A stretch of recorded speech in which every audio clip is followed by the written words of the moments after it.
ಧನಸ್ಸು ರಾಶಿಯವರಿಗೆ ಹೇಗಿದೆ ಗುರುಗಳೇ? ಈ ರಾಶಿಯವರಿಗೆ ಮುಂದೆ ಗುರು ಇದ್ದಾನೆ. ಗುರುವಿನ ಒಂದು ಬಲ ಇದೆ, ಅಂದರೆ ಗುರುಗಳ ಕೃಪಾ ಕಟಾಕ್ಷ ನೇರವಾಗಿ ಧನುಷ್ ರಾಶಿಯ ಮೇಲಿದೆ.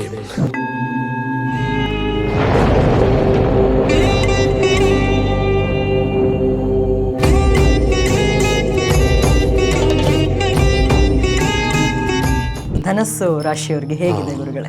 ನಮ್ಮ ಧನುಷ್ ರಾಶಿ ಅಂತ ಹೇಳಿದ್ರೆ ಆ ಧನುಷ್ಯು ಅಂತಕ್ಕಂಥದ್ದೇ ಒಂದು ಬಹಳ ವಿಶೇಷವಾಗಿರ್ತಕ್ಕಂಥ ಆಯುಧ. ಮುಂದೆ ಗುರಿ ಇರಬೇಕು, ಹಿಂದೆ ಗುರು ಇರಬೇಕಂತಮ್ಮ. ಯಾಕಂದರೆ ಈ ಧನುಷ್ ರಾಶಿಗೆ ಅಧಿಪತಿನೇ ಗುರು ಆಗಿದ್ದಾನೆ.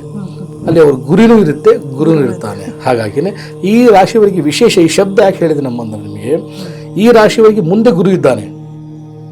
ಯಾಕಂದರೆ ಧನುಷ್ ರಾಶಿಯಿಂದ 7ನೇ ಮನೆಯಲ್ಲಿ ಗುರುವಿನ ಒಂದು ಬಲ ಇದೆ. ಮಿಥುನ ರಾಶಿಯಲ್ಲಿ ಮಿಥುನದಲ್ಲಿ ಗುರು ಇದ್ದಾನೆ. ಗುರುವಿನ ನೇರ ದೃಷ್ಟಿ ಧನುಷ್ ರಾಶಿ ಮೇಲೆ ಇದೆ.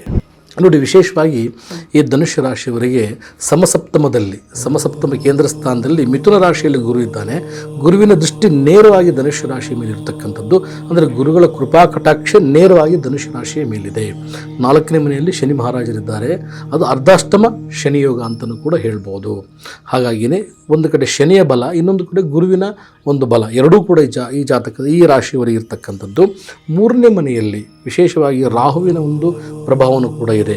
ಪಾಪಗ್ರಹಗಳು ಅಶುಭ ಸ್ಥಾನದಲ್ಲಿದ್ದಾಗ ಒಳ್ಳೆಯ ಫಲಗಳನ್ನು ಕೊಡುತ್ತೆ.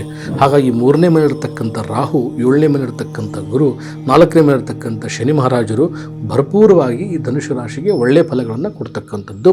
ಹಾಗೆ ವಿಶೇಷ 9ನೇ ಮನೆಯಲ್ಲಿ ಕೇತುವಿನ ಒಂದು ಶಕ್ತಿನೂ ಕೂಡ ಧರ್ಮಧ್ವಜ. ಹಾಗಾಗಿಯೇ ಧಾರ್ಮಿಕವಾಗಿ ಅವರೇನು ಮಾಡ್ತಕ್ಕಂಥ ಪೂಜಾ ಪುನಸ್ಕಾರಗಳು ಸಿದ್ಧಿ ಆಗ್ತಕ್ಕಂಥ ಸಮಯನೂ ಕೂಡ 9ನೇ ಮನೆಯಲ್ಲಿ ಕೇತು ಇದ್ದಾಗ ಬರುತ್ತೆ.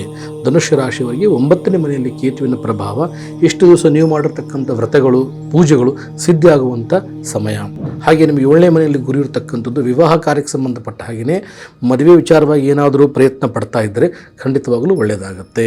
ಒಳ್ಳೆಯ ಬಾಳ ಸಂಗಾತಿ ಸಿಗ್ತಕ್ಕಂತಹ ಸಂದರ್ಭ ಅಂತ ಈ ಒಂದು ಧನುಷ್ ರಾಶಿಯವರಿಗೆ ಹೇಳ್ಬೋದು. ವೃಷಭದಲ್ಲಿರತಕ್ಕಂತಹ ಚಂದ್ರ, ವೃಷಭದಲ್ಲಿ ಚಂದ್ರ ಇರೋದ್ರಿಂದ ಸ್ವಲ್ಪ ಮನಸ್ಸಿಗೆ ನಾನಾ ರೀತಿ ಚಿಂತೆಗಳು, ಸ್ವಲ್ಪ ಆಮೇಲೆ ಕೋಲ್ಡಿಗೆ ಸಂಬಂಧಪಟ್ಟ ಹಾಗೆಯೇ ಚಂದ್ರ ಅಂತ ಹೇಳಿದ್ರೆ ನಾವು ಕೋಲ್ಡ್, ಶೀತ ಅಂತ ಹೇಳ್ತೀವಿ. ಹಾಗಾಗಿ ಇಂಥದ್ದು ಸ್ವಲ್ಪ ಬ್ರೀತಿಂಗ್, ಶ್ವಾಸಕೋಶ ಆರೋಗ್ಯದಲ್ಲೂ ಕೂಡ ಸ್ವಲ್ಪ ವ್ಯತ್ಯಾಸಗಳಾಗ್ತಕ್ಕಂಥ ಸಾಧ್ಯತೆಗಳಿರುತ್ತೆ. ಹಾಗಾಗಿಯೇ ಈ ಒಂದು ವಿಶೇಷವಾಗಿರ್ತಕ್ಕಂತಹ ಧನುಷ್ ರಾಶಿಯವರು 6ನೇ ಮನೆಯಲ್ಲಿ ಚಂದ್ರ ಇರತಕ್ಕಂಥದ್ದು. ಆರೋಗ್ಯದ ಕಡೆಯೂ ಕೂಡ ಸ್ವಲ್ಪ ನೀವು ಗಮನ ಕೊಡಿ. ನಿಮಗೆ ಒಳ್ಳೆಯ ಫಲಗಳು ಹೆಚ್ಚಿದೆ. 2026 ನಿಮಗೆ ಸುಮಾರು 80-85 ಭಾಗದಷ್ಟು ಒಳ್ಳೆಯದಾಗುತ್ತೆ. ನಿಮ್ಮ ಧನಾಧಿಪತಿಯೂ ಶನಿನೇ ಆಗಿರ್ತಕ್ಕಂಥದ್ದು, ಪರಾಕ್ರಮಾಧಿಪತಿಯೂ ಶನಿನೇ ಆಗಿರ್ತಕ್ಕಂಥದ್ದು, ಲಗ್ನಾಧಿಪತಿ ನಿಮಗೆ ಸಪ್ತಮದಲ್ಲಿರ್ತಕ್ಕಂಥದ್ದು.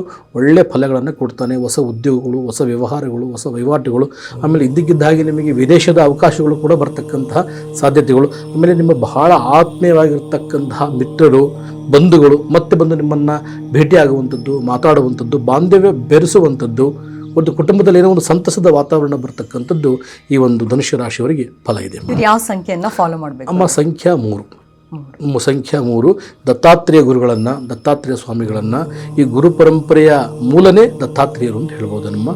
ಹಾಗಾಗಿ ನೀವು ಗಾಣಗಾಪುರದ ದರ್ಶನ ಮಾಡ್ತಕ್ಕಂಥದ್ದು, ಗುರುಗಳು ನಿರ್ಗುಣ ಪಾದುಕೆಯನ್ನು ಪೂಜೆ ಮಾಡ್ತಕ್ಕಂಥದ್ದು.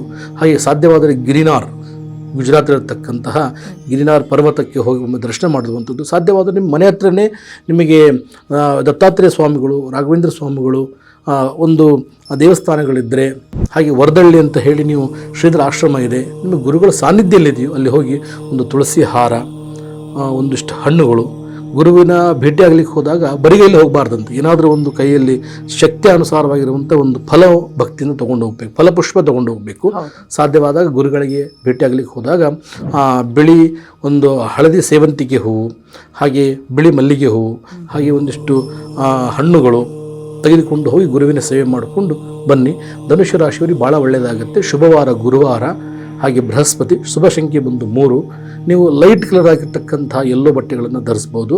ನಿಮಗೆ 2026 ಬಹಳ ಚೆನ್ನಾಗಿದೆ. ಗುರುವಿನ ಬಲ ಇದೆ, ಒಳ್ಳೆಯದಾಗುತ್ತೆ. ಸರಿ.